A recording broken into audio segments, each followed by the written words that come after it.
In peaceful life, they were farmers and drivers, but now they are defenders of Zaporizhzhia. The Garmash 6 unit of the 118th Mechanized Brigade is standing against the enemy in the south of the country. They destroy Russian equipment and support our infantry. Most of these artillerymen are around 50, but they can easily outdo much younger comrades. Our correspondent from TSN, Daria Nazarova, will tell you more about the specifics of their work. Coming up next.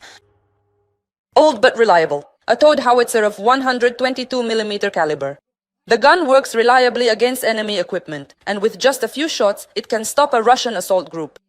Among themselves, the guys call it Marichka. Like a real woman, the soldiers say the system is capricious. That's why it needs attention and care, and it also has its own peculiarities when it comes to camouflage. It's just small. When you need to hide or transport it, it's really compact. Compared to the 152mm or 155mm calibers. But it does have its drawback when it comes to setting it up. The legs, for example, unfold like this. On the other hand, it has a simple aiming system, assures the soldier who used to be a tractor driver.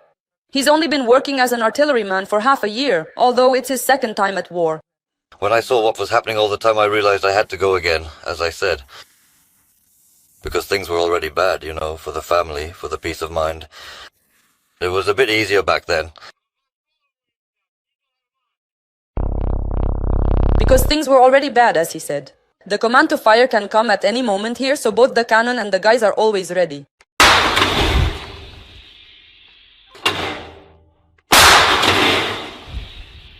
So as not to get spotted by a Russian reconnaissance drone. After firing, the crew camouflages the cannon.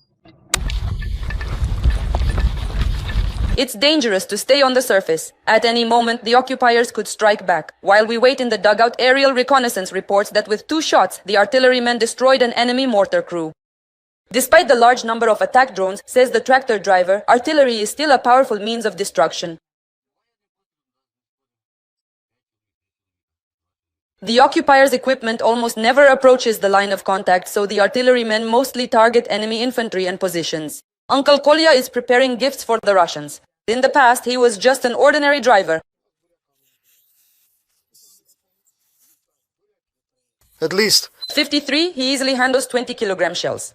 He says that during battles, he doesn't even notice it, because above all, he thinks about his brothers in arms. sometimes when they try to flank our infantry, sneak into the rear, we help out. The infantry thanked us. We did a good job. Not bad at all. What did the guys say? They were very grateful. The enemy had gotten into their rear and we hit them right in their hiding spot. On the country's defense, the whole family of the man is involved. His daughters and her husband is also fighting as a sapper. A cousin, a brother-in-law, their parents. And for the fighter with the call sign TOS, it's real. Family is the artillery crew. He protects his comrades from enemy FPV drones. Especially if they spot the powerful cannon or the formidable gun, they can circle around and around continuously. He has been passionate about hunting for over 20 years, so taking down Russian hardware, he says, isn't difficult.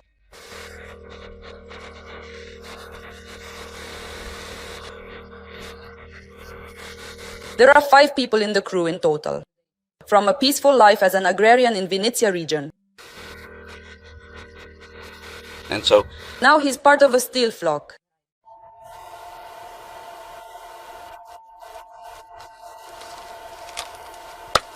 And they prove it with accurate shots at the enemy. Daria Nazarova, Ivan Koroshko, Zaporizhzhia, TSN 1+1. Marathon United News. The war of generations. In this war, both parents and children are fighting, and often it's close relatives, father and son or mother and daughter. On the Orikhiv front, a father and son serve side by side in the infantry. Both have been at war since 22. Both went through the Robotine offensive and know its true cost.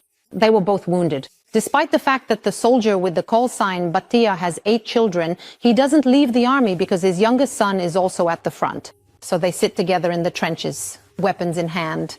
The report from the Orikhiv direction by TSN correspondent Ruslan Yarmolyuk. That's exactly why I went, because I have a big family. Batya has 8 children, 5 of his own and 3 adopted. To go or not to go? There was no doubt. When the full-scale invasion began, I spent more than a month praying and asking God to give me understanding of how I should act. That is, I understand that Christ must be in the trenches, and otherwise, how can I tell the guys that I'm here beside them, that I'm with them? Ivan Volodymyrovich is a Protestant pastor, a volunteer, and a father of many children. He went to war following his son Ivan. Both of them are in the infantry. Coming here, as they say, for one son, now I have a bunch of sons here.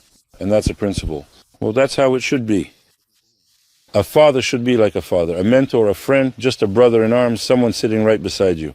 The 55-year-old father has a complicated story. He comes from the criminal 90s. As a pastor before the war, he cared for prisoners and those who had been released. I believe that God gave me this opportunity, gave me this chance, because I myself am from, former, respectable people.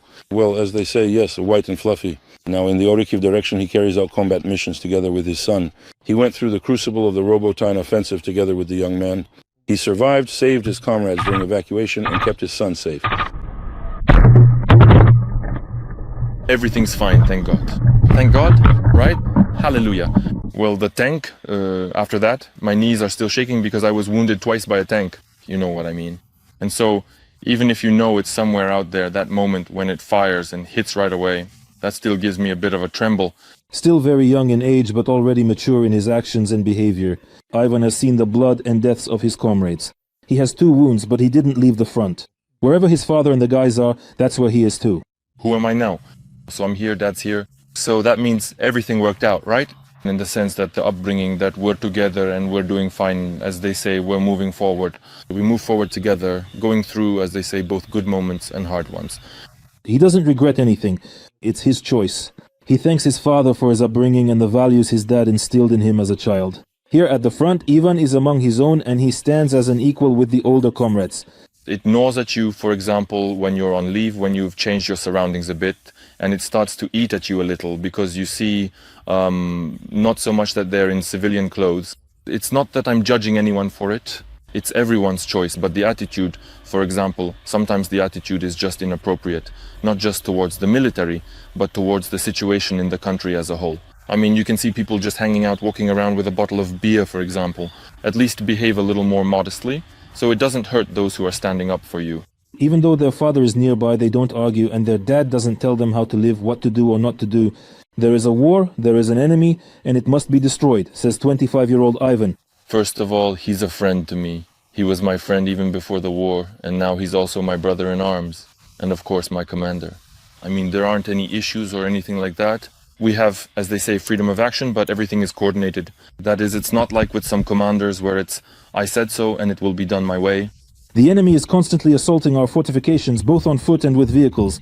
A father's fear for his son and a son's fear for his father is always present. Both the father, the son, and the guys in the unit pray before every combat mission. And Ivan says, it works. The main thing is to believe. Of course I pray. Even when I'm not scared, we try our best. When those same cabs come in, or just in general, you say to yourself, Lord, place your protection, your shield. So, you see the result. The war of generations has become a reality. Now both parents and children are fighting. They are fighting the same eternal enemy of Ukraine, the Moscow Kremlin. Ruslan Yarmolyuk, Mikhailo Putyata, TSN, 1+1, Marathon, United News.